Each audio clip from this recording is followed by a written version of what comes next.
Hello, folks. Welcome back to the Straightforward Farming Podcast. I'm your host, Tony Reed, alongside Nick McCormick and two other special guests in-house. Tonight, we're doing our very first double collaboration podcast. What do they call this in the entertainment world? Like, what are we doing? So basically, this podcast will be on Nick and I's, and then our wives actually have a podcast called The Unfiltered Farm Wives. If you guys have never listened to that, you've been on this for a year, probably? Probably close to it. Yeah. It'll Something be like that. this summer. I think May or June was our first one. Yeah, so almost a year. So it's called The Unfiltered Farm Wives, and they put out, you probably do 2 a month-ish. One or two. It's about roughly. like Nick and I's. They don't make it every month, or I don't guess you do. You don't listen. Ours is really hit and miss. We do. Yeah. We do. Sure you do. As Kelly's laughing at our intro music, she's like, what's this? Well, Thanks for tuning in, Kelly. So, anyway, this will be on both. So we're joined by our wives. So this will be on both sites. So Yep. All right. go listen to it on both. Rack up them views for everybody. Yeah. Right? I like how you introduce yourself and Nick, and you don't let Nick introduce himself. Well, normally he That's does. fine. Normally I do. Oh, okay. If you'd listen, Carolyn, you'd know. Yeah. Normally I do. He was being extra courteous to sorry. you fine young ladies. Yeah. Oh, oops, sorry. Yep. So what do you guys want to talk about? I don't know. What do you want to talk about, Tony? Let's talk about if we would have grown up differently. Like, had I grown up full-on white trash from a hateful household where my dad beat my mom every day, like I would have took white trash to a whole new fucking level. Like, these people today wouldn't even have known what white trash was. Let's take a pause here. We were on our way home from Easter dinner, and what did you tell our kids on the drive? My mom and dad. Yeah, because we were asking Cora what she wanted to be when she grew up. Because first she wanted to be a dental hygienist, then a teacher. She's 10 years old, almost 11. And then she finally settled on a chiropractor. That's what she wants to do. I'm like, well, kids, when I was your age, my mom and dad told me I could be anything I wanted. So I became an asshole. And they thought it was absolutely hilarious. They thought That's it was great. exactly what he told our kids, and they all died laughing. And I was like, "Oh my gosh, trauma! We're gonna have to go to therapy for this." Yep. But no, talking about this, like the white trash, broken household deal, and people find this hard to believe. I've never, ever, and Nick will back me up, I've never, ever, ever done a drug. I've never smoked pot. I've never done any of that stuff, ever. Me neither. And part of the reason why is because I've got like an addictive personality. Like if I'd have done it once, I'd have took it to the next level, and it would have got out of control. Which, I mean, that ain't the whole reason. Just I never really had the desire. We weren't really around it much. My parents would have absolutely killed me. It was just a had I different done it. time. Like you just did not do that. But had I in got, our household, had I got mixed up in the wrong crowd, it probably would have went way off the rails for me, more than likely. But Well, I don't think it ends good for anyone. no, I don't think so. What I've seen. Yeah. But do you ever stop and wonder why God put you where, why didn't I grow up in Sudan living in a hut? You know what I mean? Why did I get put here? Yeah, absolutely. And so that's why I've always felt like I find it hard to believe that this person was put on this earth to go punch a clock 8 to 5 and make Dixie cups all day, and he works till he retires and then he just dies. I'm like, that was your life. That's why you were here. I find that hard to believe. I think you got to take it to the next level. okay, so I will agree with that, but I also think sometimes how do I want to word this? Sometimes your role in life is maybe you're not the one doing amazing things, but you're supporting someone who's doing amazing things, or you're raising Kind of someone. like you do with me. Exactly. Hey, I'm for real. Or you're raising someone who's going to do amazing things. I never negate that what I do if you look at my life compared to other people's, I'm not doing anything grand or amazing or anything like that. I agree. And I'm not saying But everybody I think has to be the next Garth Brooks, but I just feel but like I think sometimes you are placed on earth. So my job is to, and this is just all whatever. So I'm going to raise our 3 kids, support you to do X, Y, Z. You are going to do something in your life that's going to influence somebody else who's going to do something amazing. Or I'm going to raise our kids. Henry's going to marry somebody who's going to do something amazing. you can't get caught up in the, oh, well, I need to do something amazing with my life. I'm not doing anything. I'm just raising my kids and supporting my husband. But there's great things in doing that. No, I agree. And I get enjoyment out of that. What do you want? Kelly's dying to get in on this. What do you got? Well, I think that in today's culture, in our world, there's this whole message of you're wasting your life, you're wasting your potential if you don't do something amazing, or if you don't raise somebody who's going to do something amazing. But I had a pastor once in a Sunday school class that as we were reading whatever chapter and verses, etc., you know how in the Bible you get to like, there's 20 verses of, I'm going to call them the begats. So-and-so begat so-and-so, so-and-so begat so-and-so. And he said, do not ever underestimate the begats, because he goes, what that tells you is that God plays the long game. And while, Ezekiel, I'm like, no, fat, whatever, whoever did not do something amazing, or his kid did not do something amazing, God had plans 10 generations down for that person to do something amazing in the world of Christianity. And so your role was to raise the family around you and to be the person that God called you to be, to enable 10 generations later that this very impactful thing happened. So don't ever underestimate, the butterfly effect, the long game that God has in play. The begats are very, very important. I agree. And I think too, we all get stuck in this rut, and you just go through life and you do it, and most of us aren't so-called great, life-changing people for other people. But I do feel like you've got to constantly sort of seek that out to make your life, and this it's going to sound really bad, and I don't mean it this way, but you got to make it worthwhile. It's like I say, I totally get what you're saying as far as, it might be my great-great-great-grandkid that done something great, and I had to be here in order to make that happen. Yeah. But I do think you got to reach higher, that there's more to life than just punching a clock 8 to 5 and then this was all I did and I died. I agree with that, but I also think that too many people get hung up on the, well, I need to have this goal and this goal. I need to constantly seeking to do X, Y, Z, and if I'm not, then I'm not good enough, and blah blah blah. Where, sometimes just playing the role I'm playing, it seems mediocre, but I'm doing exactly what I'm supposed to be doing. Absolutely. Did you guys know Nick is on this podcast? What do you got to say, Nick? I'm just taking it all in, trying to figure out where I'm supposed to be in life here. You're a begatter. Yeah. You're a begatter. And with me, you're not as much as I wanted to. I wanted to begat some more. I'm too old. I'm like, I got a lot of begatting to do, but I guess not. And I think everybody's life's, if we're going to use the word amazing, in some way, shape, or form, hopefully to them, but not to them a lot of the times. But to other people, like you said, this guy in Sudan, the hut, he'd kill to have an 8 to 5 job in a house somewhere or whatever. So it's all about perspective. And I think that's sort of where I'm coming from, that, we've already got so much at our fingertips here. Yeah. It's like, don't waste it, because this guy over here would kill to have what we have. Yeah. So I'm not saying go out and just change the entire world, but don't just muddle through life that, well, this is all there is. I think a lot, if we're looking at grand pictures and a lot of people that end up in that scenario, okay, I think a lot of that is the stability and the fear of change. You kind of get stuck in this rut, and it's like, well, I'd change jobs, but I'm only 10 years from retirement, and I get this pension, so it's not it's not my passion in life. A lot of people don't work in their passion. They work to pay the bills, but they're not working in their passion. And it's a rare person that their passion actually pays their bills. Yeah, and that's probably what we should more strive for. But I think that's why as society, a lot of people are unhappy, because I don't really want to do this job, but I'm stuck here and it pays the bills, and I guess I'll do it. Look at farming. Look at farming. For the amount of investment that you put in that, both time and financial, and the risk, this, that, and the other, you could do a million other things that would pay better. Oh, for sure. Mm-hmm.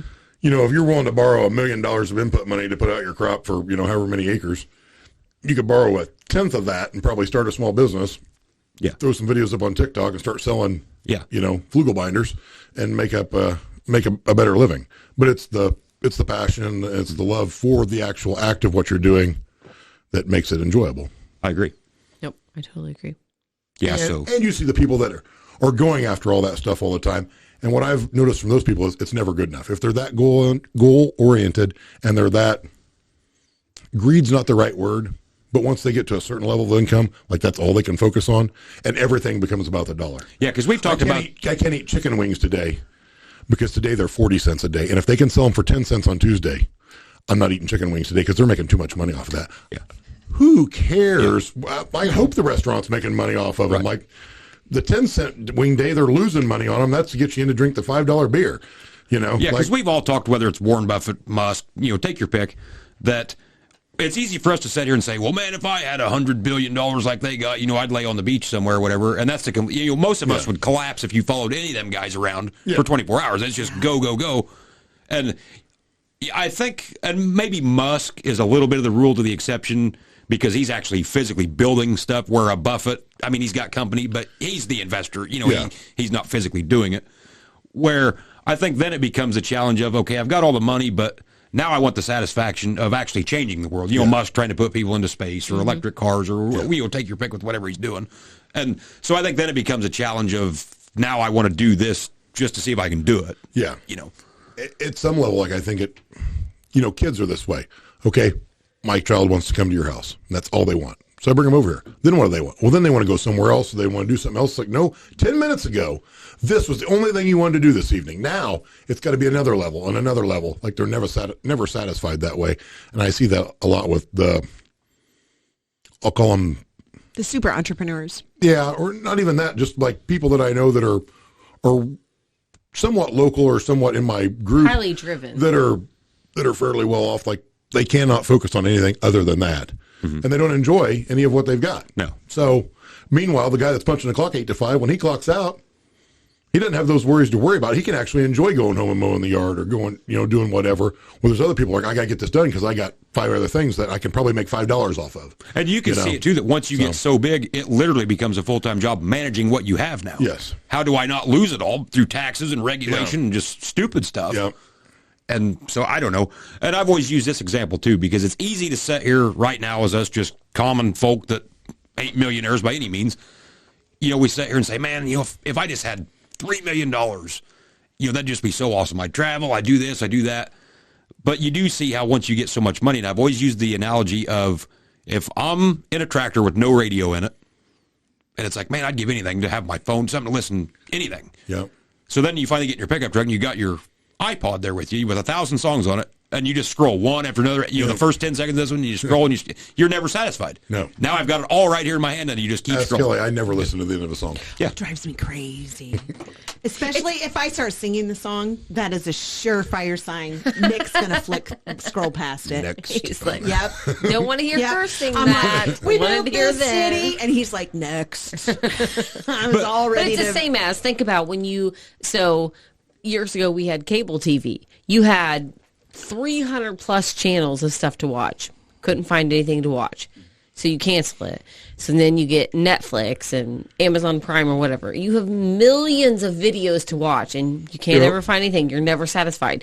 But the years that we didn't have any of that and we just had local TV, we watched some of the best TV ever. Yeah. Because we had 5 channels, so you found something to be satisfied with. And I think the real shock as far as having tons and tons of money would be, it's different if you started out like an Elon Musk, whoever, you kind of done something and first you was worth $5 million, then you went to $20 million, and it kind of kept growing versus I'm the average Joe working the factory and I just hit the Powerball for $1.3 billion. I took home $700 million. Yeah. Now, what do you how do you wake up the next morning thinking, I've got $700 million. What am I going to do today? Yeah. That's got to be weird to do that. It would be completely opposite of growing along and then ending up with $700 million. Totally. Like I say, once you get all that stuff, then all that stuff eats. So it all has to be cared for and maintained and so on and so forth. I think, though, that, let's pretend I played the lottery and tomorrow we win $1 million. Obviously, I pay off our debts. I donate to different schools, foundations, etc. But I don't think that I would be satisfied with just sitting and doing nothing. Like, No, I I would wouldn't. have to do something. Like, I would, whether In Joe Biden's economy, Carolyn, $1 million is not going to get you very far. Yeah. You're going to have to go to work by the end of next week. I can assure you, $1 million would do a lot for me. You bought 60 acres today. Well, guess I'm still going to work tomorrow. Yep, that's But over. like, I'm the personality type. Like, I am very self-motivated. I'm always looking for, like, okay, what's the next thing I want to conquer on my to-do list? What's the next thing, So I don't know that I would just be like, oh, well, here I am and we have no debt and I can do whatever I want. I would still have to do something. Yeah, I would too. I don't know what that something would be. Right. I would do the same things I do now. I would just like not to have to do them for profit or for other people. I could just You wouldn't feel like, work on I my like to not projects, work feel on like my I farm, have that to type do of stuff. that Yeah. versus I can do We would be one of those who farms with money, not for money. which would make it way more enjoyable. I think. Exactly. So back in my early years of working for John Deere, I went on this 2-month road show of teaching precision farming classes. This is when Green Star first came out. And so there was just not a lot of knowledge about mapping and monitoring and all that good stuff. And so I, across Illinois, Missouri, and Iowa, I had an intern and a minivan with simulators in it. And so we would go and set up at a hotel and the dealers would bring in these farmers. And I would always pick a farmer and I would say, what's your dream farm? How many acres? And they're always like 10,000, blah, blah, blah. And I get to this one and I pick this guy who's in his 60s and I'm like, okay, how many acres? What's your dream farm? We're going to design it in JD Map. And he's like, 100 acres. Paid for. He's like, that's all I want to farm. He's like, I want 100 acres sitting right next to my house and I want to go out and I just want to farm it for fun. That's all I want to do. Yeah. If I had that kind of money, there is no way I would farm 10,000 acres. I would farm 1,500, 2,000 maybe. Yeah. But outside of that, I wouldn't beat my, because then you're talking hiring employees. Yep. And you're getting into a bunch of headaches then. It's like, if I'm going to farm and have fun doing it, I'm going to try to do it as much by myself as I can. Bigger money equals bigger problems. Yep, it does. It really agree with does. that. Yep. Absolutely. Way to go, Biggie. Yeah. Nick's like, let's try it and see. Yeah. Let's just try it. Yeah. Already got the problems. I must have the money. Yeah. That's what I'm saying. But back to your original question. So, what if you grew up in a different scenario? Like, so, you always see these rags to riches people, so on and so forth, because they literally have nothing to lose. Yeah. Like, so they grew up in this scenario, basically feral, basically raising themselves, and learn to be survivors at a very young age. And that's why you always say, well, the third generation loses it. Well, it's partially because they had it so easy. They never had and they kind of got put in this box that maybe none of the stuff that they're not driven to do, that they're expected to do is what they want to do. Yeah. Which is why they fail at it at some level. Like, you grow up being, Elon Musk's kid or whatever. Well, you're expected to run Tesla or whatever. Maybe that kid wants to garden for a living, like run a flower shop. Look at Hank Williams Jr. I mean, that Yeah. guy virtually had no choice. He had to play music, whether he knew how to play guitar or not, because of who his dad was. That was just the way it was going to be. Exactly. And he was successful. I mean, Very successful at it, and it is his passion. You can tell in his music. But that could have been the other way and not. I mean, there's been plenty of country music singers' kids that you could tell they made an album because of their last name, and that was about the end of it. Sure. But anyway, my 2 cents. I always think, so Tony and I love Shameless. We watched the entire series and stuff like that. And I always think, like, the way they grew up, and not that I grew up with a ton of money or anything like that, but the way they grew up, it was such a different lifestyle. And so where at 10 and 12 years old, you're expected to chip in on the electric bill and the rent and stuff like that. And, I never had those worries. And then tenfold, my kids wouldn't even think about having those worries, and it is almost one of those where by no means, like, I grew up poor, but you always like, oh, well, I want better for my kids. I want to do better for them. But I almost don't want to do better for them. I agree. Yeah. I know. Because the lessons I learned and the way it made me cherish the things that I bought on my own and stuff like that, I'm like, they don't have that. They just expect it. They're just like, back oh, to well. the being satisfied thing. And truthfully, you can see, though, where the money don't matter. Kids can grow up poor from a good household and still do very well. But the households that are broken through divorce, whatever, a lot of times that ends in a train wreck for the kids. Not always. I mean, we've all known parents, your parents were divorced. I mean, wasn't like you turned out to be a train wreck, but it's also different. Well, that's for another episode. But I guess you can see the contrast like in inner cities where once the home is broken, then it's just straight to the street and drugs because that's your only option to make money. It's the lack of fathers. Yeah, absolutely. Where rural America 100%. Probably don't see that. Well, I mean, we've still there's got more some. of a support system though, because you know your neighbors, you know your family, whereas in the city, you might not know people 2 doors down in any direction. It always amazes me too, though. So you have X amount of kids, and they come from the same household, and when it's a broken household, how everybody takes things differently, how I guess the old saying is, my dad was an alcoholic, the one son was an alcoholic too, the other son never touched it. Yeah. It's so amazing to me how you have 5 kids that came from the same household and they're all completely different in how they reacted to that environment and then what they do with their life. They're all different ages and it affects them differently, probably, based on how old they were when it happened. But you're exactly right there.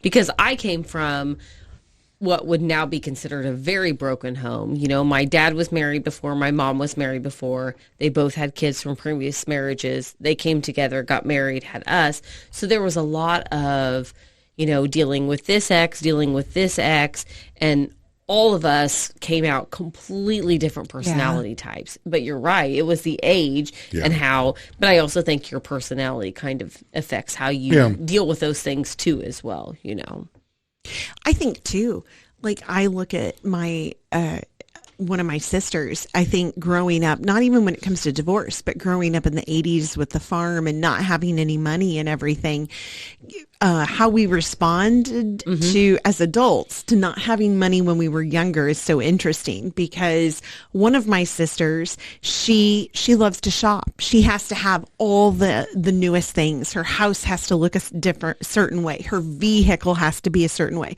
Like she looks at that period of time as having to do without and wants to have everything now that she didn't have then. And me, I look at it as such a time of financial instability. Like, to me, it made me so much fine. Like, I don't care what vehicle I drive. What matters to me is, do we have money in the, in the bank? Do we have investments? Those types of things.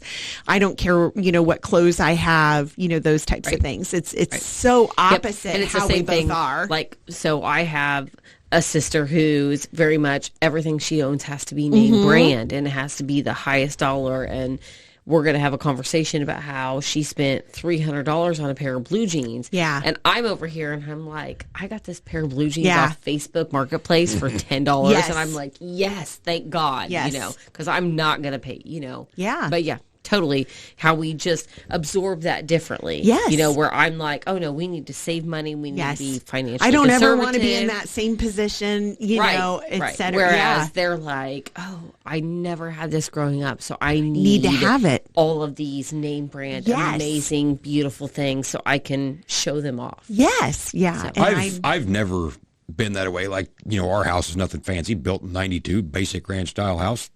Fine with me. Your Our house, van is amazing. Well, that's what I mean. Vehicles, clothes. I don't care about that stuff. It doesn't bother me in the least. I went through a phase probably when I was in high school, just because peer pressure and stuff like that. And I kind of wanted like the name brand thing. So I was like my friends. And then I moved out and I got on my own and I was like, I don't care what I wear as long as it gets the job done. Yeah. That's fine with me. I don't care if I have a Nike swoosh on it or if I got it from Walmart. I don't care. I think part of it too is like I'm so thankful in the area that we live in. And I've had this conversation with my sisters is in our home area, like I think there's a pressure to have the right house, the right vehicle, the right clothes, etc. And I'm like, I just don't feel like there's that pressure in I've never this felt that area at all. I don't know. Like either I'm Have oblivious you seen to it. my van that I, I know, drive? right? Nobody cares. You Nobody guys, cares. You guys have Tony and I, though, and that pretty much puts you at such an elite level. Like Yeah. the rest of the stuff doesn't matter then. Like, Yeah. don't you think? I feel I like agree. everybody knows you two, and they're like, well, we know they don't care Yeah. about anything. So their wives obviously are cool about it. Zero bothers to give. Yeah, we do not care. Have any of the TikToks come across your FYP? And it was like, it's like a video of the husband, and it's like, everybody thinks my husband's an asshole, but what they don't realize is that he has a tight circle of friends and he cares about them, me, and the kids, and that's it. And the rest of you can F off. And I'm like, yep, that's pretty much my husband. Oh, yeah. I'm like, you all can think he's an asshole, but like for his tight circle of friends and his family, he would bear arms to defend you in a second. And so, and I for the would rest much of you, he rather doesn't have care. that all day long. He doesn't care if you think he's an asshole. I've been called worse. Yep. Worse by better. I agree. Yeah. I don't know. I just don't get wrapped up in that stuff. It just don't bother me. If I had $1 million, $10 million tomorrow, I wouldn't build some big fancy spread of a house. No. It just, Don't you think a lot of your stuff that you would theoretically do with some of that stuff changes as you get older, though? yeah, it does. Like there was a time I would have. Oh, for sure. Now I don't want to give the Yeah. government the satisfaction of the taxes. Now I'd have, I saw an interview with Kid Rock one time, and he lives in a modular that's camouflage. It's just vinyl wrap. He's like, if I want a different color tomorrow, just rewrap it. He's like, I'd like to have some ground, some cool toys. My friends can come over. He's like, I had a big house once, 13 bathrooms, movie theater. He's like, I went to the movie theater one time because I got lost on my way to the bathroom. Yeah. Didn't use it. And I guess I should preface that by saying there's a lot of stuff in this house I would change. I'm not saying I wouldn't build a new home. Yeah. But it ain't some big extravagant No. mansion. I will guarantee you that. I just, Oh my gosh, no. I'm going to throw this out here. I don't want a mansion because I don't don't want to wanna have to clean clean it. it. yeah, but if My you had that God, kind of what money, a you'd pay miser. somebody to clean it. No, because I don't still like wouldn't people pay- in my I house. still wouldn't pay somebody. I to don't like clean people it. in my I'd house. have a big shed. Yeah. I wouldn't build that If like a we house, but won I'd have $10 million I would eat the tomorrow, floor on that one. Yeah. Yeah. I would put And the a ceiling and the walls. wraparound porch on the house because I love wraparound Yeah. porches. And then for God's sakes, just build me a bathtub. That's all I want. Those are the two things. That's it. That's all I want. I'm a very simple person. Those are the things I want to make me happy. I want the opposite. I want to take the bathtub out of our house. Yeah. And I want a shower about the size of this room. Yeah, exactly. Yeah. When I was I working, take that too. when I was working for Deere, and I lived in Bloomington, Illinois, and I had built a house. It was a 4-bedroom, 2.5 bath house, full basement, and I was a single person. I didn't need that space, but I had built it for resale because that's what sells in Bloomington, Illinois. And so I get moved to the Quad Cities with Deere, and I was looking and looking and looking for a house and couldn't find anything that I liked. And I said to my real estate agent at one point, I'm like, what else is there? Because there was, a specific area that I really wanted to live in, et cetera. And she's like, that's not what you're looking for, but I've got this 2-bedroom, 1.5 bath townhouse for sale. I've got it listed if you want to look for it. I'm like, yeah, I'll look at it. So we go and look at it. It's small, like it's a townhouse with 2 bedrooms, and I'd been living in a 4-bedroom, 2.5 bath, 2,500 square foot house. And I was like, what would my house payment be on this? And she's like, $360. And I'm like, how much with taxes? She's like, that's with taxes. I'm like, get the contract out. I'll take it. I'm like, my taxes in Bloomington were like $4,800. I'm Yeah. like, my house payment with taxes in the Quad Cities was less than my taxes were Yeah. in Bloomington. And that was like a real big turning point for me because then at that point, my sisters were in college in Champaign, and it allowed me to pay for their apartment to help them out in that area. Their apartment cost more than my house payment. Yeah. Their apartment was like $600, Yeah. and my house payment was $360. And it was just like all of my other friends that were my age had these and I was just like, whatever, and it was not worth it. It was especially just on a fine deal for like me. that where you knew you probably weren't going to be living there forever. It wasn't your forever home. No, and it was fine. It was perfectly. It was great for one person. And Nick says to this day, he's like, remember when you lived in that townhouse and we had nothing to do all weekend? What happened? And I'm like, we got married, had kids, and moved down near your family, and now we just have tons of shit to do. There was no yard work. All that was done. Like, you didn't have to do anything. Yeah, the snow removal. I'd get out and leave in the morning, and the snow had been removed. There was tennis courts. There was a pool. I mean, it was great. It was awesome. You can see though how people with lots of money that 10 years later they go bankrupt, but you can see how they do it. Just the overhead on all the shit that they've got between the paying the taxes on this house and the paying this pilot to fly your plane and this guy to drive your boat.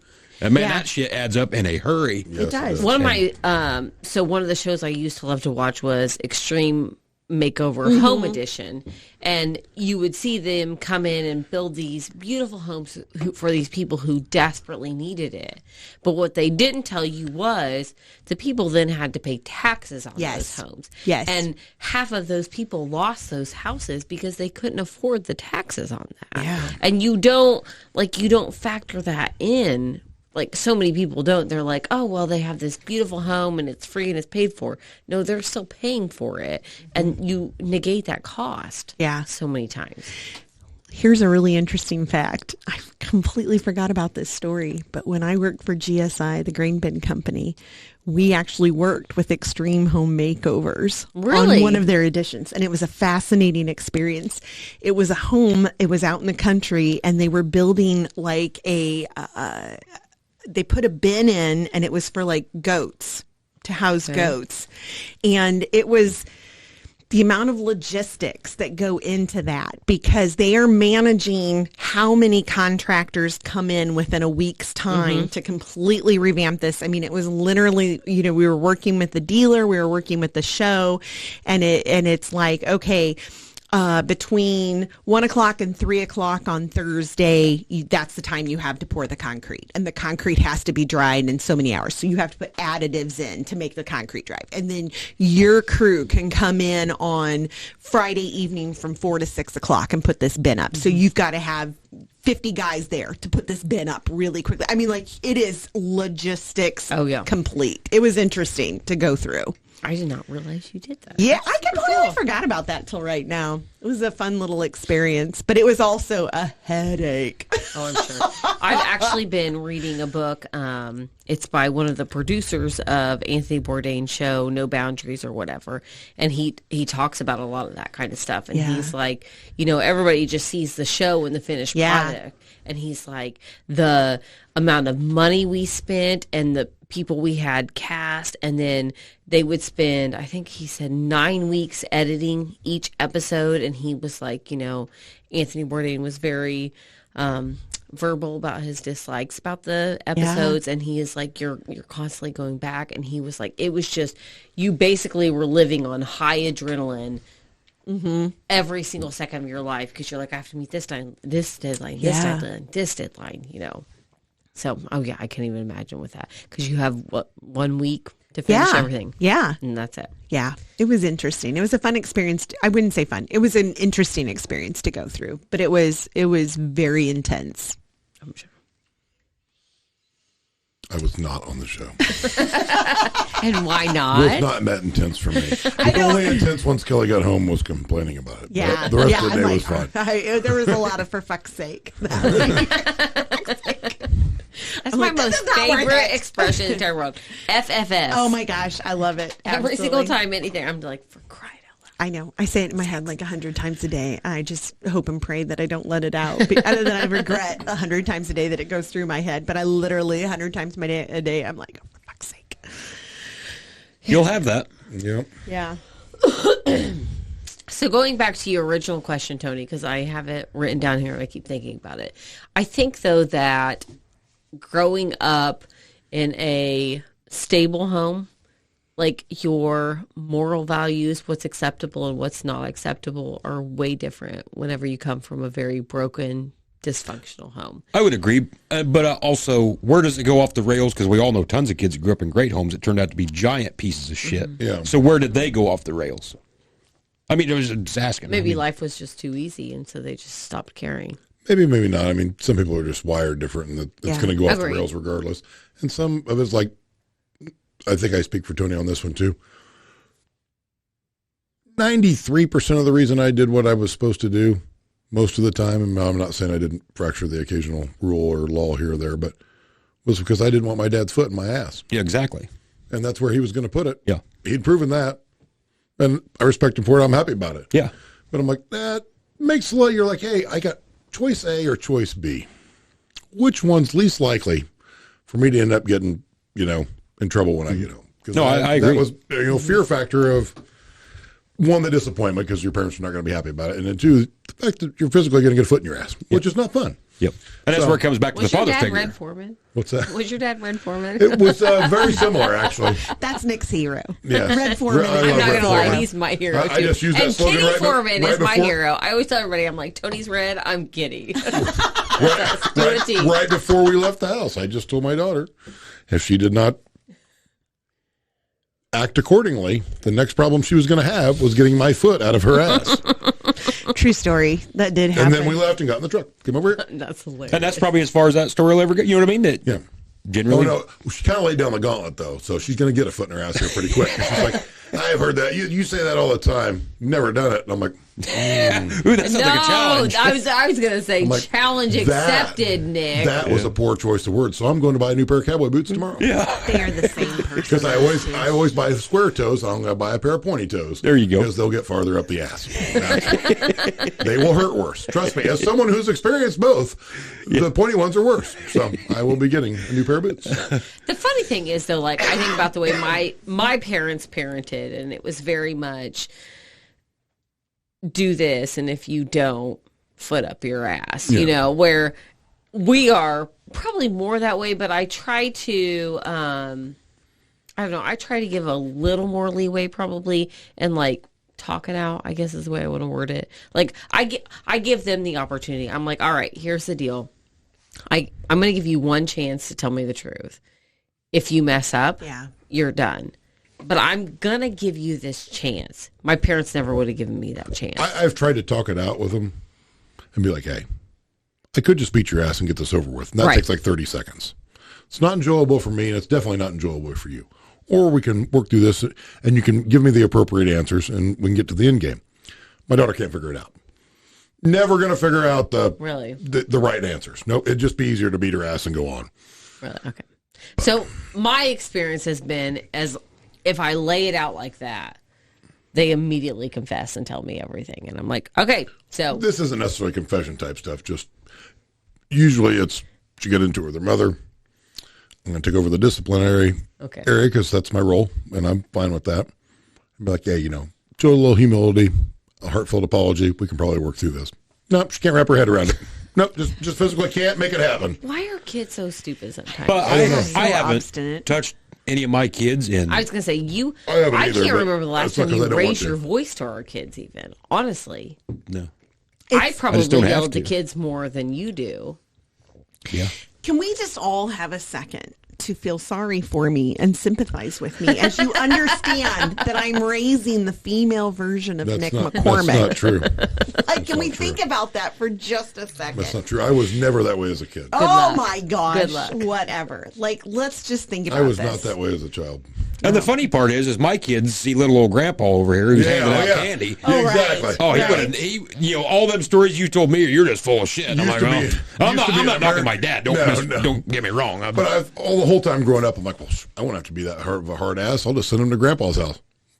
Yeah. He ain't putting foot in his asses. Oh, my He'll gosh. fall down if he tries it now. Exactly. Yeah, He's not going to do it No, he wouldn't do it anyway. No, he told me one time, he's like, I think you're being a little too hard on him. I'm like, Yeah.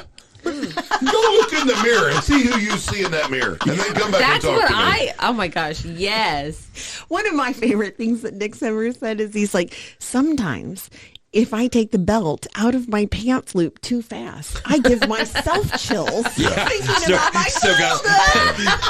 Still got a little PTSD. Yeah, little flashback like, there. woo! Yeah. Little childhood trauma right there. That just gave me the chills. Yeah. Don't want to pull it out too fast. The sound of a quick belt. That's hilarious. Always met with a lot of fun. Yeah. And back then, it wasn't just our dads that were. I mean, it was everybody. No, it was And I everybody. deserved it. My Yeah. dad did. I deserved every one of them. Yeah, my dad was never ever abusive or just mean for no reason. It wasn't ever. either, but I deserved them all. Yeah. Yeah. Agreed. Well, I said to Nick one time, I'm like, we got spanked growing up, but I'm like, I don't ever remember the spanking hurting. I just remember the shame involved. He goes, with boys, it has to hurt. Do you know what kind of shit Heath and I would have done if there was just shame involved? Shame Shame wouldn't have stopped us at all. You can guilt girls all day long. Except Boys, for our nope. daughter. Except I'm telling except you. for Kelly 2.0. No. Nick 2.0. Nick 2.0 right You're not there. going to guilt her. She never figures it out. Never makes a connection. Long-time listener, first-time caller, never makes a connection. She fights it all, every battle, like it's World War III. Like, we were fighting tonight about doing dishes. Yeah. Like, Nick fixed the pork chops. I fixed the sides. We're like, kids, you do the dishes. And she bitched about it for 10 minutes.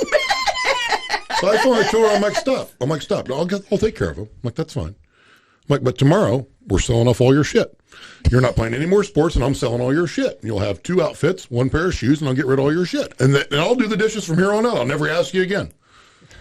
And then she just glared at me and gave me some shitty comment, I'm sure under her breath, and went back to regretfully doing the dishes. That's so funny. Which once again proves my point. It would have been way quicker to not say a word, immediately kick her in the ass. And when she got done crying, she'd still have the dishes to do. So I always pull solved. it whenever they start their own complaining and stuff like that. I'm just like, stop. I didn't need any discussion. I needed a yes, ma'am, and that was it. Exactly. I that's never all get I needed. an I'm not here ounce to. of back I'm not here to debate ever. it. Never. I don't think my kids have ever backtalked me.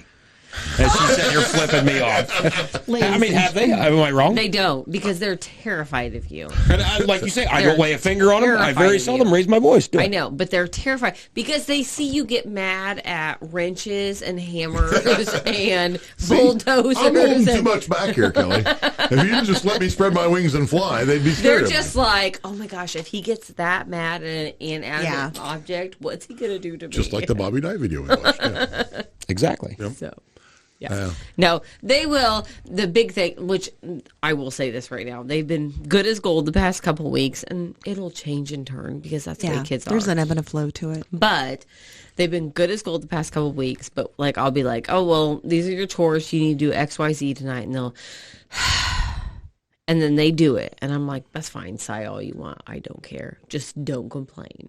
And then when they do start complaining, I'm like, oh, that's fine. And I'm the same way. I'm like, tell you what, why don't you go take that tablet, Xbox, whatever, just put it on the table because that's mine anyways. If you don't want to help her around the house, then whatever. And then they're like, fine, you don't have to be that way, Mom. And I'm like, I just needed a yes, ma'am. That's all I need. I find, though, I'm not going to lie, sometimes hatred of the parents bands them together. Sometimes when they are so mad at me and Nick, and I've taken everything away, and they like... I knew you'd appreciate that one, Curly. I do. Grammar is important, Kelly. It is. Actually, it is Nick and me. Nick and I would be at the front of it, be in the subject, not at the end. But anyway, sometimes when I'm like completely shitty with them and I take everything away and everything, they like band together in their hatred of me. And it then creates I'm a like, bonding experience, yeah, I'm and they like, love we're each just other. going to let this go a little farther because they're actually like getting along and doing I'm things a firm together. believer. By and- all means, like, I want my kids to like me and love me, obviously. Well, I want As them to any come back parent, someday. Yes. But at the same time, it's also one of those where I'm not your best friend. Right. I am I'm your your mother. parent. And I'm doing things because I know you need these things. Yes. To grow as a human being and be a good person. I'm going to parent you now so that when you're in your 30s, we can be friends. Right. Because Right. if I'm your friend right now, Right. If I'm letting you get away with stupid crap right now, there's no respect there, and it's just going to be. So what do you think's going through these parents' minds? And we can all probably name 5 off the top of our head, whether it's at church, school, take your pick, and their kids just run rampant. Back talk, won't listen. So what kind of conversations do they have as married people? Like, I'm honestly going to say, in my opinion, I think it's a lot of this new age. They're so worried about traumatizing their kids that they're too afraid to parent their kids. Well, Nick and I are living proof that you can't really traumatize a kid just by being a parent. They can't. I mean, no, but I think that in a good way, mental health has become, people talk about it more, but in a bad way, because we're so aware of it, we make a bigger deal about things that aren't a big deal. So then everyone's like, oh my gosh, if I talk about this with my kid, am I traumatizing them? Or are they going to have But see, I think it's went XYZ. too far. And I'll talk about the mental health thing. When I went through the whole Lyme disease, we did a whole podcast on it. It's a weird deal. But to me, traumatize is when you're in the foxholes in Vietnam, World War II, whatever, and you come home. Yeah. That's trauma. When my kid throws a fucking Ertl tractor through the picture window and I put my foot in his ass, that's not trauma. Right. I'm sorry. And I agree with you on that, totally. But I think some people are like, well, if we hurt him, is he going to carry this for the rest of his life? And da-da-da-da. And I'm with you. No, I think it's totally ridiculous. And I'm not going to parent that way. But I think people with the whole mental health thing, we need to be more aware, XYZ. We see all these schools. We're so over paranoid about it. We see all these schools, take your pick of which one, there's no discipline here, there's no father figure. I guarantee you hire me for 1 week to be the principal, I will not lay a finger on any kid there, and I will have results. I will guarantee it. But there's no father figures. It's a bunch of pussies running the show, and they let the kids push them around. Well, because when the kids know they can push them around. Can we bring back toxic masculinity, please? I agree. It was a good thing. I mean, when Nick and I was in school, they were done paddling. You couldn't lay a finger on kids by then. But we had a grade school principal. There was a couple that 2 years older than us. Your brother's class got paddled. Yeah, there was. Yeah. Like way back. Yeah, and that was, in the late 80s, early 90s? I don't know if they straightened that kid out, but he moved away. So either way, we got the result we were looking for. Yeah, exactly. But, our grade school principal never laid a finger on any of us that were just no one in our class, but he was kids. stern, and you didn't question him. Nope. And he was just like a father. I mean, he would get and point right in your face, and he'd put the fear of God. But he'd also put his arm around you and have that talk. Hey, heard you didn't do very good on this. Like, that's not you. You could have did better. And we used to joke about this. Anytime you were legit in trouble, like if it was 3 or 4 of us playing kickball and there was a whatever, and so we all got sent to the office, which was actually rare in grade school. I mean, it truly was. But that he would always tell the whole group, you guys are too good at kids to be acting like this. So he was stern and firm and told you that you screwed up. But he also told you that you were too good at kids to be acting like this. He didn't just beat you down there when you pieces of shit. I expected it. He used Kelly's shame method. Yeah. Yep. Yeah. No, I completely agree. No, I think it's a lack of masculinity. Yep, I agree. I think it's I think it's not letting men be men with their kids and providing the discipline that many of them need. And I think I think it's a huge failing in the school too. I think it's a lot of siding with the kids. It used to be the parents and the teachers were a team in raising the kids, and now it is the parents and the kid up against the teacher. And which is why teachers are quitting. Yes, left and right. Absolutely. Look at every TV show, movie, whatever, with kids in it, whatever. The parents are always dumb. They're and the kids, and the kids oh are my so gosh. smart. Yes. This is why I don't let my kids watch so many things. Yes. Disney. Disney's the worst. The kids are Disney. smart and witty. The mom We're is probably smart and witty. We cancel Disney. But the dad is always a dumb doofus. It's just always them making fun of the parents. And I'm like, it's okay to joke around with parents. Like, my kids always tell me, they're like, Mom, you forget everything. And I'm like, absolutely, because I have 100 things on my list and whatever. But they're not degrading me. You know what I'm saying? They're just like, oh, Mom, you're so funny. You're forgetful, whatever, blah, blah, blah. But all those Disney they're not shows, rolling your eyes. They're like, eyes about you. She's so stupid. Yeah. Dad's so stupid. They did this and this. And the other thing about the Disney shows, like, name a movie where there's a dad in a Disney or or both parents. I should say both parents. It's very rare. What in happened Disney. to Ariel's mom is what I want to know. Exactly. Where's the Little Mermaid's mom? Right. Bella? And have you noticed, though, how as a society, and we all do it, I mean, I hear myself do it, we all do it when you're getting ready to tell a story. It's like, well, I don't necessarily feel this way, and then you tell the story. Yeah. When I was kids, I don't ever remember my grandpa or my dad telling a story. You know, it's just like, well, this fucking idiot over here done this, or you know. I don't really feel that way. Because we have to be politically correct, right. or and people will need sacrifice us. And we need to break that. Yes. I'm to the point, I don't give a shit anymore. Right. I don't want to be politically correct. Right. No more. I shouldn't have to throw that into the story. Right. No. Yep. But it's the whole thing, like, if you watch TikTok videos and they're like, trigger warning, XYZ, or they'll put it up in the comments or text or whatever. And I'm like, no, we should not have to be doing that. Like, if you're going to get triggered by watching a video of me playing with my son out in the yard, then you have way bigger problems. Then get off the app. Yeah. It's not my Then job obviously to, it's not for you. My favorite TikToks, and I have seen this 1,000 times. I follow a couple of loggers out in Oregon. Mm-hmm. They'll be showing cutting down this big old tree, you know, that's 8 foot in diameter or whatever, and showing you how to do it and this and that. 700 comments. God damn, cutting down a perfectly good tree, you know, fucking humans destroying it. I mean, just on and on and on for cutting a tree down. I mean...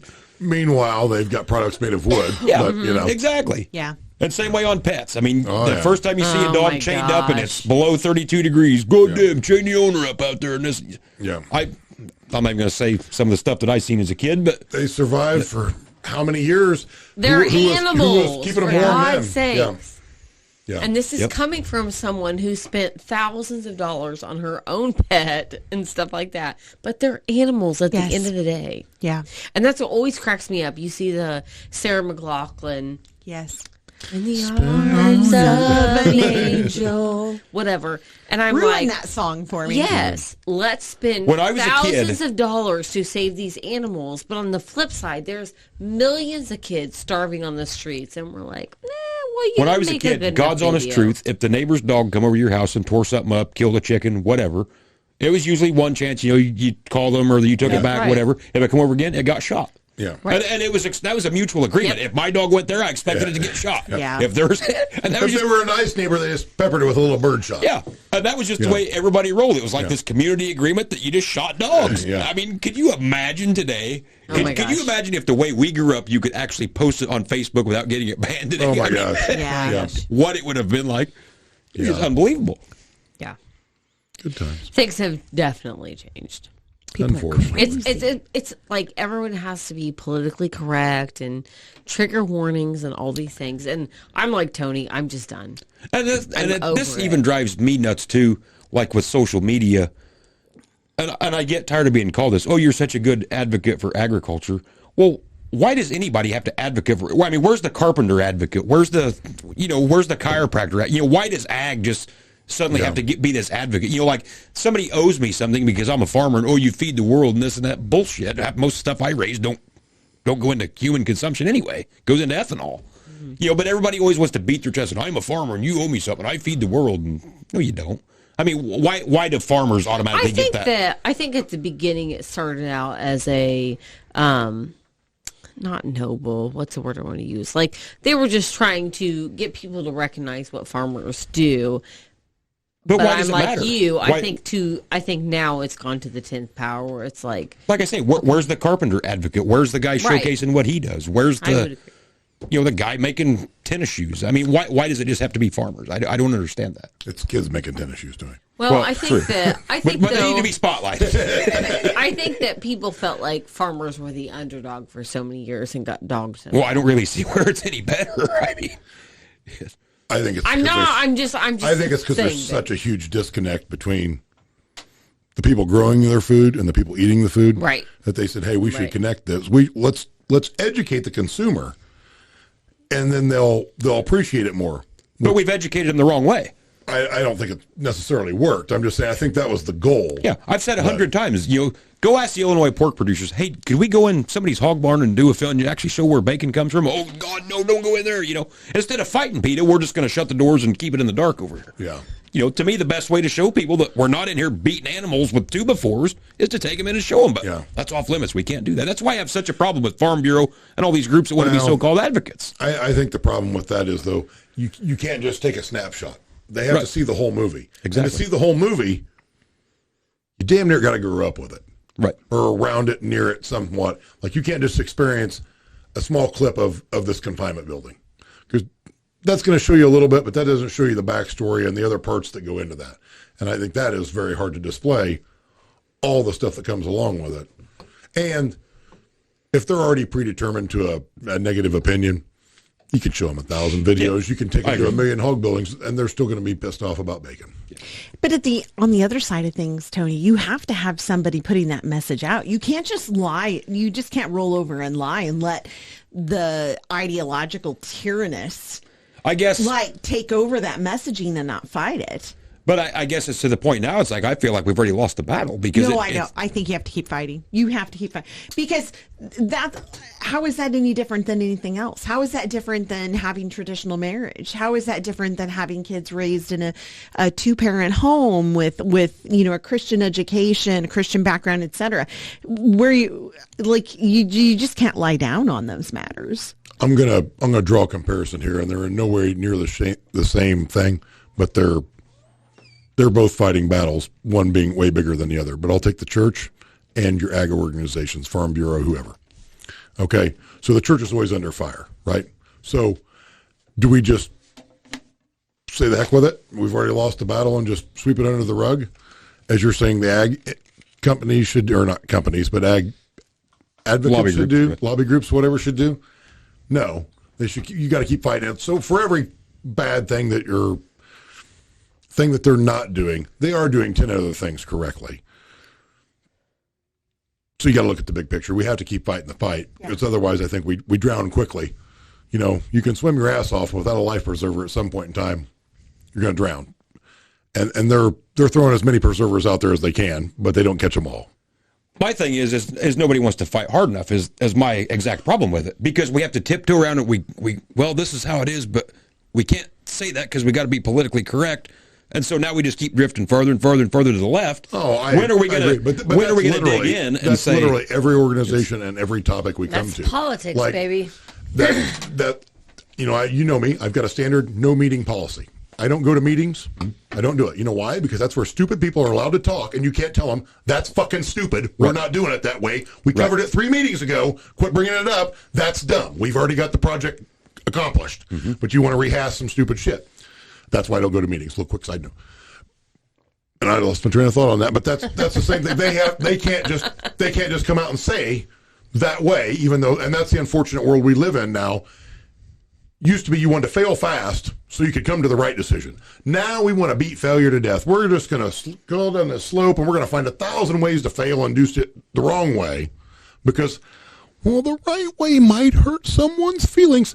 Well, no, newsflash, no one gives a shit about your feelings. Let's just get it done correctly. Right. But we're in a whole world. It doesn't matter if it's the Farm Bureau or whatever organization. We can't just come to the right conclusion immediately because that's going to upset somebody. Right. Because we told little Timmy he was wrong. Well, guess what? Little Timmy is wrong. Right. And that's not the right way to do it. So let's just get it done and move on. And this is where we need to bring back toxic masculinity. It's not toxic. That's when men were men. I know. That's why I did it in quotes. Exactly. I know. But they can't see that on the radio, Carolyn. I did it in quotes. Everybody, Carolyn had quotes around that. Prime example, our grandpas were all toxic, by today's standards. They stormed the beaches of Normandy during D-Day. Amen. You find an 18-year-old kid, just go to any random school, pick 5 kids. You think they could storm the beaches of Lake Chevyville tomorrow if the catfish were biting? Probably not. I know one kid who could, actually. If the catfish were biting, yes. Henry could. Henry, like, fishing, I'm in. Yeah. I don't care what's going. Yeah. Who cares the bullets are flying? Yeah. I think especially when it comes to ag, and probably even the church, if you want to take it that far, I think the groups that we have in power now has been the same old. Oh, for the sure. good old boys club go along together, and I think it's time for new groups because the church is the same thing. They're always constantly. Well, we got to change with the times a little bit. We got to change. No, we don't. We don't have to change with anything. Yeah. Who says we have to change with time? Time out. I would like to say Lutherans do not change. So they slowly slip here and there. let's address that. But don't you think that's what this is? Like, you have these organizations that become, dominated by the politically correct, and we can't say anything too, outrageous or too, scary, etc. But then you have TikTok accounts that are like, I'm going to say what you all are thinking, because they are all And they thinking blow up, They are and everybody thinking loves it. And it is platforms like this where everybody's listening to it in the garage and saying, amen. This is exactly what we're all thinking. And it's not being said in a committee or, et cetera, but it is what people are thinking, and they do want to say that out loud. And so that's why, platforms like this are important, because it gives a voice to those outside of those stupid freaking politically correct committee meetings. One of the biggest things I learned, like being on TikTok, was you watch the news and the media and stuff like that, and you're like, I'm an outlier. Like, not many people think like I do. And then you watch TikTok videos and you're like, no, right. The majority feels like I way. do. The majority has the same beliefs as I do. We all think the same way, but it's this small minority. They're so loud in their shouts. So loud. So and loud. we all think, oh gosh, there's so many of them. There's not. No. There's not. It's less than 1%, and we're Right. allowing them to shout louder we're than allowing us. them We're to control allowing them, us. and it's ideological tyranny. Ideological tyranny, and we have to shout back louder. And I don't know how we do that, because the path we're on, I don't feel like it's working. I agree. We're not shouting back loud enough. We're not doing enough at this point. No, I think we got the wrong people in charge of the groups that can shout back, is what I feel. Well, there's that, and the conservative, God-fearing people that are making this country work or go around are too busy working to take time to.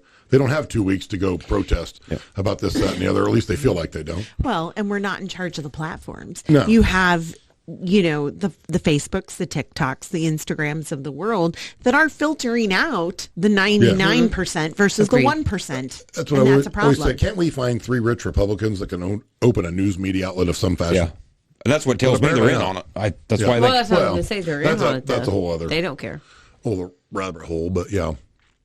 And it goes that way for any company. And you and I have talked about this in the past, and this is going to sound shitty, because I don't want sponsors, because I don't want my speech clipped. But, people are just scared to death to have me endorse anything, because it might be rough language, even though I've got the followers to prove it and most of the comments that agree with it. And that's fine, because like I say, I don't really want some company that says, here, I'll give you a bunch of money to endorse this, but you can't say this, and you got to do this, and you got to be careful, and no more F-bombs on TikTok or whatever. And I'm not willing to sell my free speech. Yeah. But it just shows you right there that they're all in on it Or too. They sell don't who care. you are as a person. Yeah, I mean, You know what I mean? Because if they really felt that way about agriculture, they'd say, we don't care. You got a good following, and people agree with what you're saying, so, go for it. But Well, you have to they play don't the do it. long game. Joe Rogan.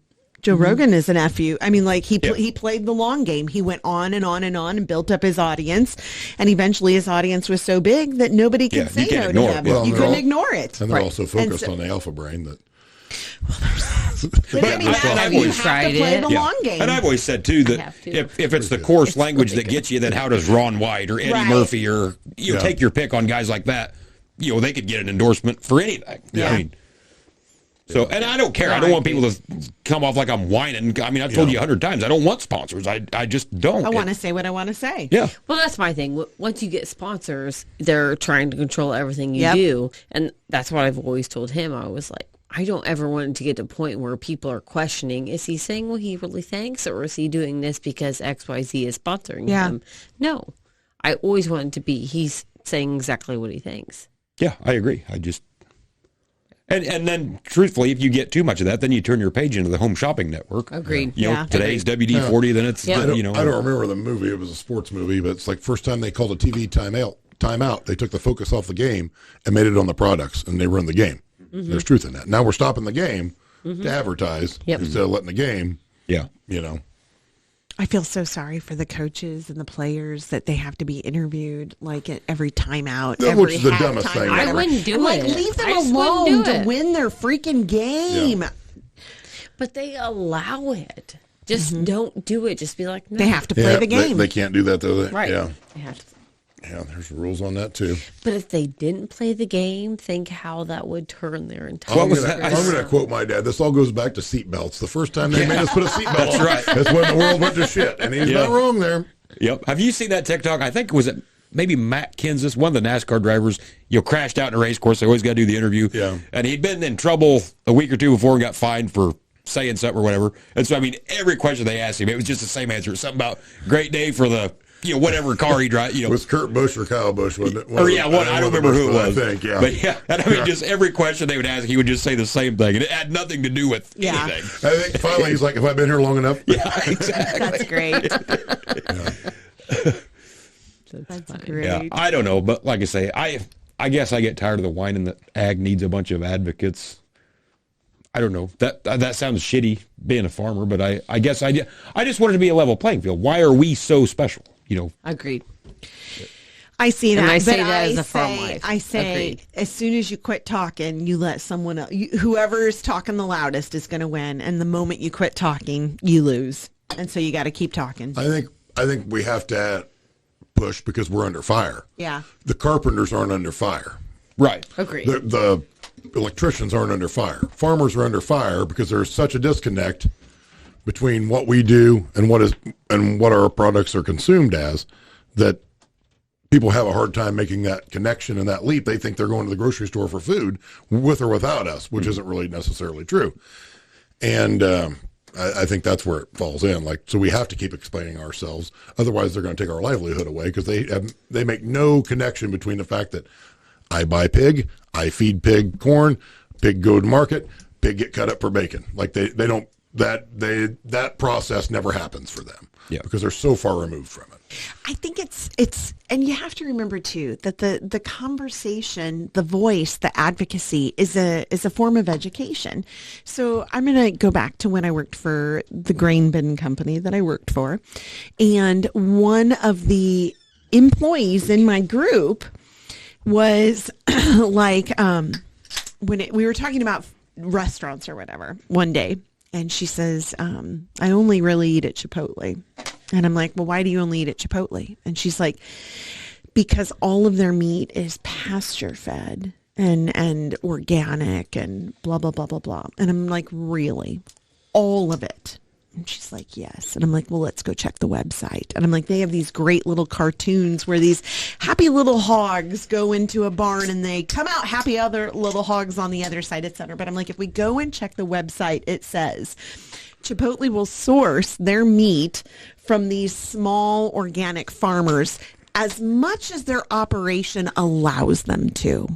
So what percentage is that? Yeah, exactly. It's not 100%. I'm like, that could be 1%. Mm-hmm. I'm like, it is a marketing gimmick. And she literally was like, fuck you, Kelly, for bringing that up to me.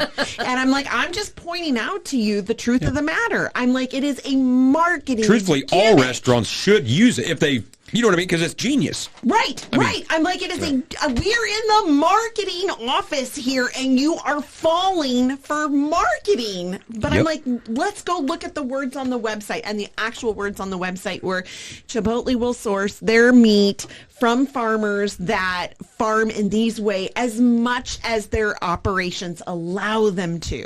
And I'm like, that is so loosey-goosey. There's not even a guaranteed percentage there. But a great marketing. Oh, absolutely. And Great she was like, marketing. literally a week later, she's like, I'm still not talking to you. I hate you so much. And I'm like, sorry to be the bearer of truth, but if I did not voice that, that was going to be the perception in our office because she had voiced that. And truthfully, so everybody was going to believe that until I was the bearer of bad news to her and said, read the fine print. and truthfully, when they say as much as what will allow us to, that could be 0%. It could be zero. Yeah, Right, because exactly. it was too expensive, so we didn't want it. Yes. So I'm like, read the fine print, people. Read the fine print. So we have to be loud because that's what we're fighting. In our own marketing organization, we are fighting that. I'll give you two examples.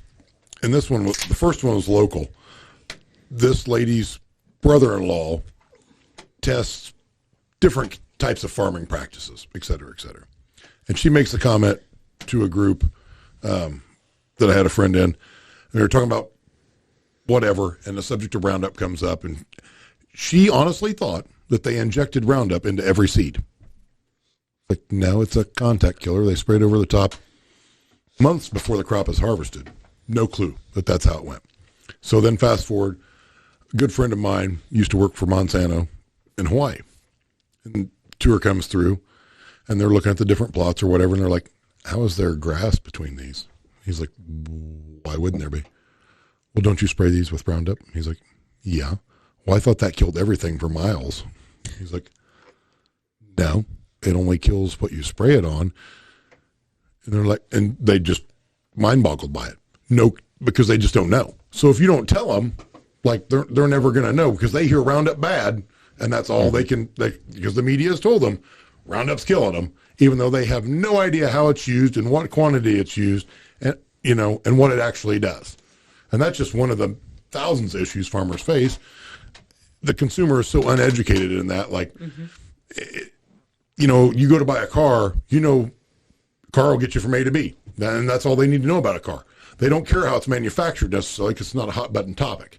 But the food that they're putting into their body, and now they're all animal rights activists, well, now that's a huge big deal, and we got to find a way to get to the bottom of this, and we only want to see the bad because we've been told the bad, and that it's got to be true because nobody's telling us the good. Right.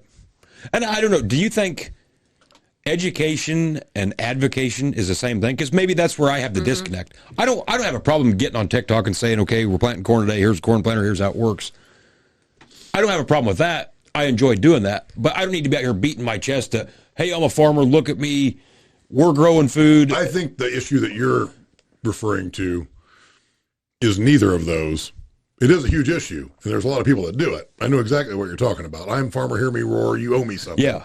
That's a separate deal from education or advocation, in my opinion. But I don't think you ever are on there like, oh, I'm a No, farmer. he's not. No, That's that's what I'm against. That's what he's against. This is what I'm doing. Because there are a lot of people that are that and way. what you I will read through the comments on your videos, and a lot of things everyone's like, I had no idea that's how you guys did those things, or this was super informational. We appreciate you saying it, and stuff like that. I'll give you an example.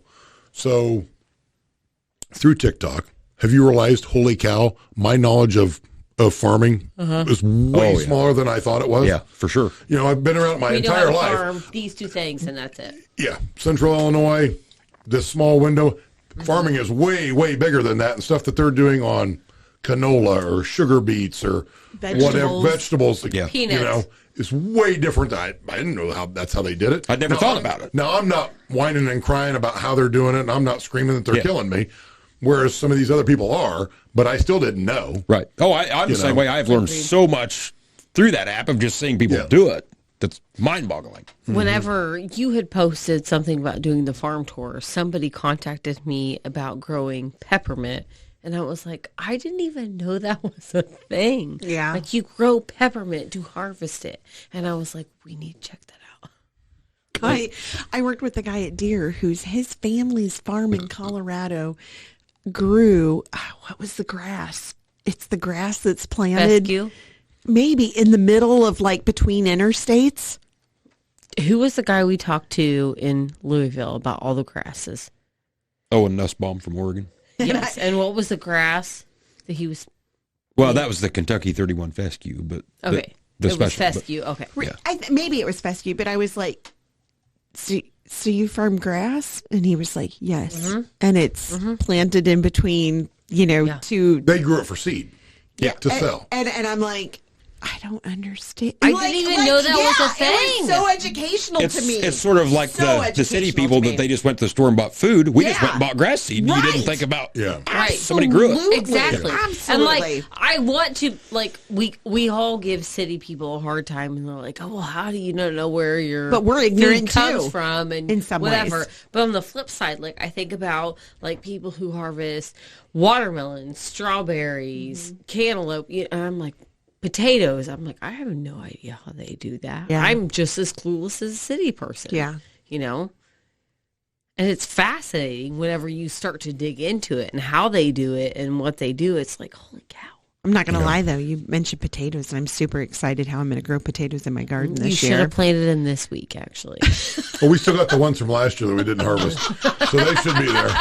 I'm just going to roll them over at the plow. Because you're supposed to plant Pop 'em right back them up. Good Friday. Really? We did not plant ours. We didn't. So My I need to My go. garden's a little wet at the moment. Yeah. Tony needs to till mine. So Yeah, I do. you do. Because I'm ready to plant. Mine's I'm too ready wet, to go. and I got about 4 tons of manure to put on it. Yeah. And Kelly's got a lot of weeds to pull out of there. No, there's no weeds now. I got rid of They those all all last died fall. off. Yeah. I plowed them under. We're good Yeah. there. Do you guys think this summer any of us and our families could survive 1 week of you can only eat what come out of the garden? Like, Are you laying down a challenge? Like- Because I need to know right now before I plant the Okay, garden. I know. Or laying down the challenge. or I should say homemade, like if you made Can I it homemade. Can I put a Tea cow time. in my garden? Yeah, exactly. Can I put a cow in my garden?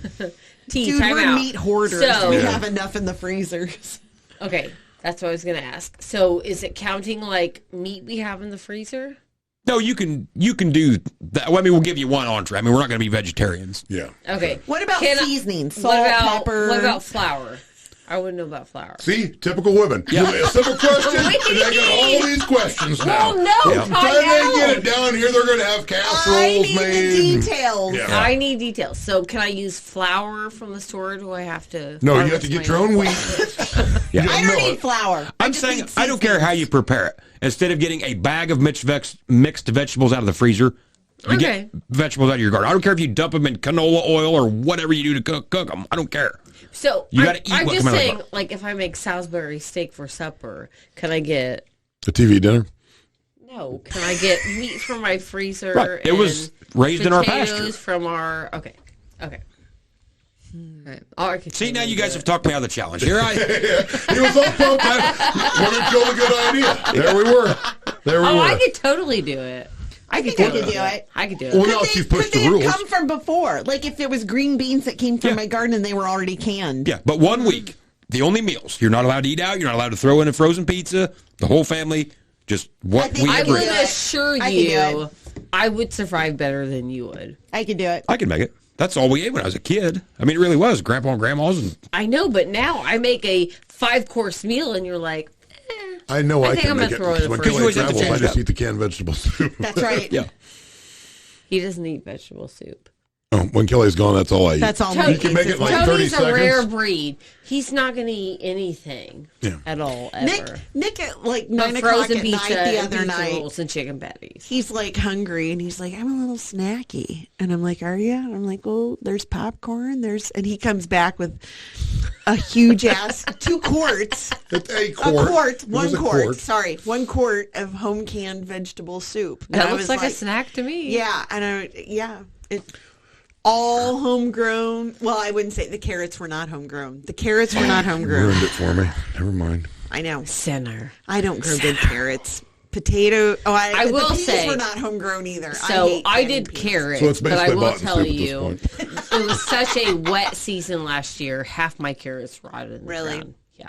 But I still got, because I did that, I think it was a half row.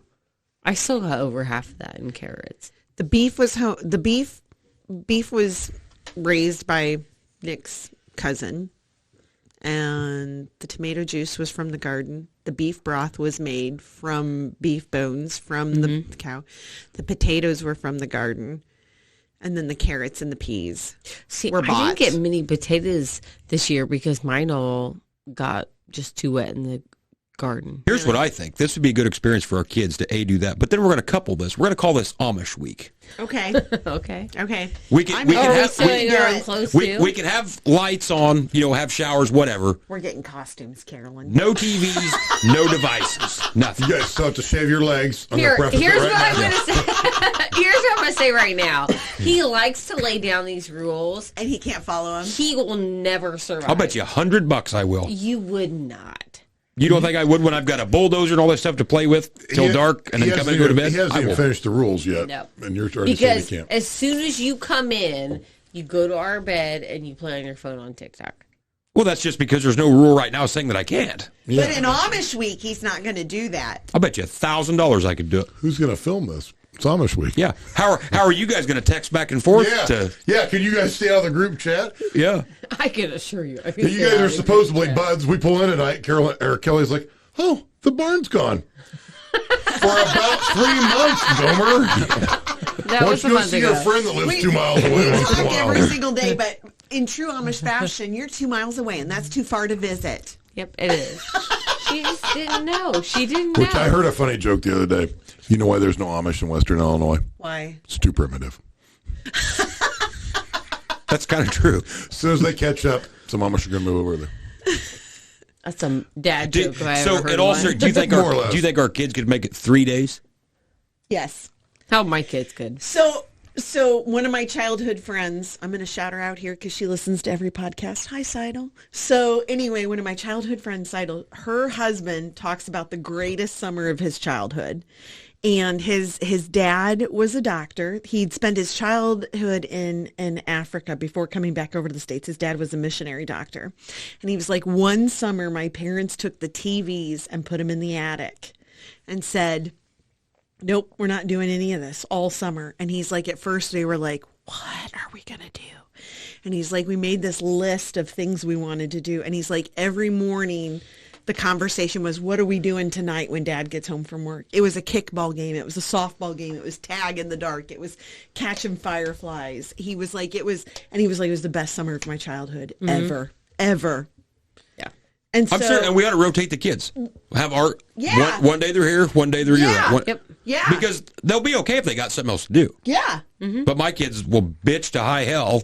But we never back in The day, funny we thing never was, watched TV though, during the today, summer and the our evenings. kids were starting that, and I told them flat out. They were like, Mom, what are we going to do? And I said, here's the thing. I said, if you walk in this house and tell me you are bored, I said, I'm finding chores for you. I said, go outside, go play, or you're coming in this house and doing chores. Cora and Josie disappeared off, played for... Did they band together in hatred for you like my kids Well, do? that's my hope.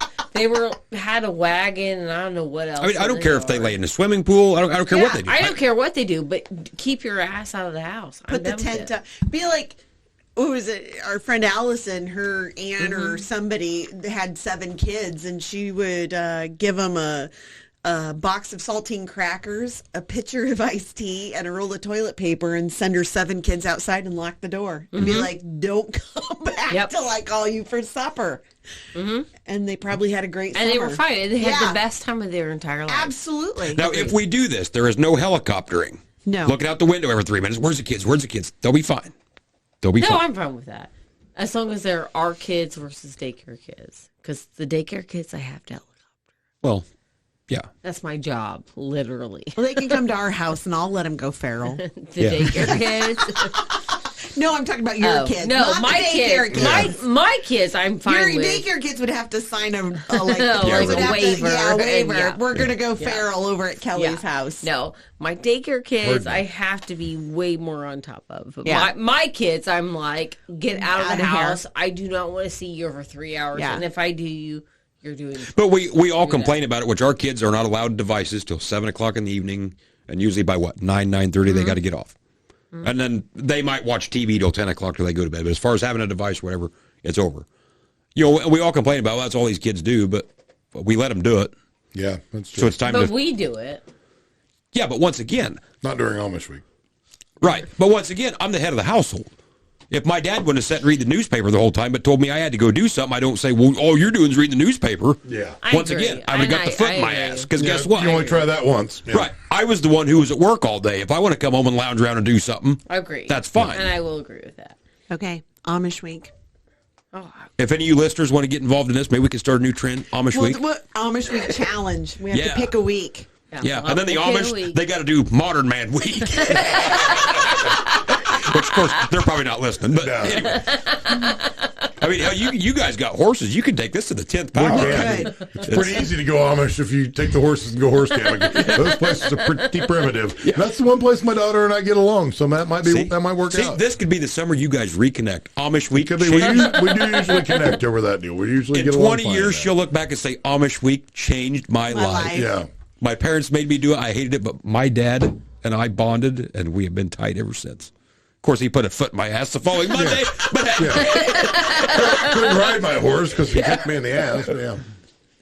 Yeah. No, I like We're onto Amish something. week. I'm fine with it. I'm with it. I'm on board. I can All do right. it. You heard it here first. It's a new trend. Now, just, but you have just to to clarify, eat whatever I make, Anthony. right? Oh, Just to clarify, though, Putting down the gauntlet. we can still use lights. We're not going full blown. Yeah, we're not going to We're showering. We're showering. It's more a Mennonite week. We're Yeah, keeping well, ourselves Mennonite. clean. We're going to call it Mennonite. Yeah. Yeah, If you need to eat Mennonite. something up in the microwave, that's fine. Yeah.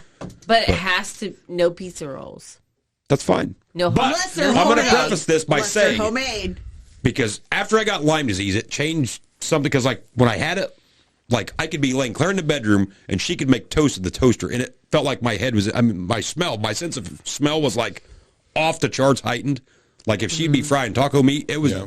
It just turned my stomach because it was like it was in your face, and my taste buds were the same way. But she could never leave something the same. I don't like change. She always has to mix it up. I'm just trying to make it better. I'm with you, Carolyn. just trying to I make it never make it better. the same way twice And I- because I always want to move it up a level. I Right. want to just make it better. I make good I chili, don't but like I'm that. looking to make phenomenal chili. So I'm I'll always moving take a it. bite of mac I and get- cheese, and I'm like, what'd you do to do it? it? Yep. Oh, well, I use skim milk, or I done this or that. I'm like, I'm done. You changed it. I'm not eating it. Don't change it during Amish week. Tony on this. Carolyn, Okay. during Amish week, you and I'll eat together. yeah, exactly. The fear of change people over there. Heaven forbid I try something the to real make it Amish in the better. room can have their things just like their parents made it for them in the 80s. Like, heaven forbid we season something a little different than we did I'm last gonna add a time. little more salt and pepper, and I- he's like, I "No, wasn't- I'm done. I'm out." I didn't complain saying, well, next time you make this, try to change it up a little bit. It tastes like shit. I didn't say that. You made it fine, so don't change it. I don't. You like Jack's Pizzas? You always give me shit about eating Jack's Okay, Pizzas because so they're consistent. They taste the same every single time. Here's your reference for you. Okay, whenever you farm and you have a field, are you going to farm it the exact same every year, or are you going to try to make it better? Try to get a better crop. You pretty much farm it the same way every year. But isn't your goal always to try to get more off of that? Sort of. Sort of, yeah. So whenever I make a recipe, I'm like, oh no, this is a good recipe, but can I make it better? Yeah, it could be great. Can I make it more tastier? Can I make it just like, oh Right, God, but very this is seldom in amazing. farming do I think, well, man, I'm going to knock it out of the park with this one, and then it's a fucking train wreck. How many times have I made a recipe You that's just a train you wreck? just told everybody you won't eat it when I make it because you ruined the taste of it. Leave it alone. Leave it. But how many times is it a train wreck? I don't know. You're the one that was saying I won't ever eat it. So It's not. It's never a train wreck. okay. I'm just making it better. No, you're not. You're making it worse. If it ain't broke, don't fix it. We're getting divorced, by the way. If everybody had that attitude, Carolyn, those recipes would have never got to where they are now. I know, exactly. You're always you were just talking at the beginning of the episode. Okay. We need to do better. We're always striving to do better. I'm striving to do better with my recipe. When I go to McDonald's, the Big Mac don't taste different every time. Somebody in the back didn't say, well, I think if I done this, it tastes better. Same thing. Okay, go ahead, Kel. But that's how they came up with the Big Mac, was they had a double cheeseburger, and they're like, I think we can make this better. Right. And then they didn't keep changing it every time they made it. Okay, go ahead, Kel. Carry on. Okay, the problem with Nick when it comes to cooking, and I'm going to use the example of my mom's chili recipe. I taught Nick my mother's chili recipe, which is phenomenal. And he's tried to improve it, and I'm good with it. Like, he adds a can of fire roasted tomatoes to it. He does a couple of other things, etc. Some of the changes, the family, the kids are good with. Some of them they're not. They're like, we don't like the chunks of tomato. And he's like, okay. But that means the next 10 times, I'm still going to put the fire roasted tomatoes in there, but then I'm going to pretend that I forgot that you didn't like the fire roasted tomatoes. And so No, I kind of figured if I'm paying for it, and I'm the one making it, and you're the one that's hungry, you'll work your way through it. True. And I am of the position of, I'm like, okay, there's 4 of us. If 2 of the 4 don't like the tomatoes, just leave them out. That's Because then 50%. all 4 eat it. Like, let's look at the percentage of people that eat it. That's 50%, right? Right. Okay. When I use that same analogy on you on things I would like to do, and I would say 50% of us would like to do this activity, It gets you over tell me that is not the majority. So, Just saying. You set the standard now that 50% is where we're at. So Do they call that checkmate? I think? Go from chili to complete discomfort. I will leave the tomatoes out, full well knowing that I will be doing some stuff later. Because I have absolute veto power Yeah. in that area. Yeah, we all know. Yeah. That is a valid point, though. I mean, I'm just saying. Tony, 50%, shut the 50, hell up. yeah. Shut up. 50% is 50%. I'm over here not saying anything. Technically, I'm like 60% anyway. I mean, Well, yeah. probably 70 if we get the scales out. Yeah. So, I mean, Yeah. you technically should have just a little, Yes. that much more of a vote. But I would think so. I would think so. you do bring up a valid point, though. Yeah. Shut the hell up. Well, on that note, we should probably. This one's probably gone long. Yeah, we it should has. probably wrap It it has. up. It's gone. Yep. Yeah. Way too long. This one's This gone was way a too good. Yeah, But I this would like was to cut a off at least good 45 seconds ago. This was a good half-C What? podcast. A half-C podcast. Yeah, half you guys. Half us. you, half Gotcha. us. By the way, I'm Good editing out that last minute or two. Yeah, We'll you leave do it in whatever you ours. gotta do, yeah. Yeah, don't leave it in there. Don't worry. It's okay. Our viewers will hear. Yeah, we'll send them over to yours for the edited version. Yeah, Anybody hear that? The made-for-TV version can be used. Yeah. We're the Cinemax version over here. Yeah, exactly. But yeah, maybe we can get some more people in on Mennonite Week here, and Yeah. we'll see if we Yeah. can No make doubt. this a trend. I'm gonna take you down on Midnight Week. I guarantee you won't. That'll be an excellent week to build a pond back here and just sit on the old dozer and We'll do that too. not have to worry about it. Do that too. We'll see who cracks, Miss Group Text. I can assure you. Exactly. Oh man, he laid down the challenge. He's going down. He's done. He's done. All right, guys, we'll see you next time. All this stuff.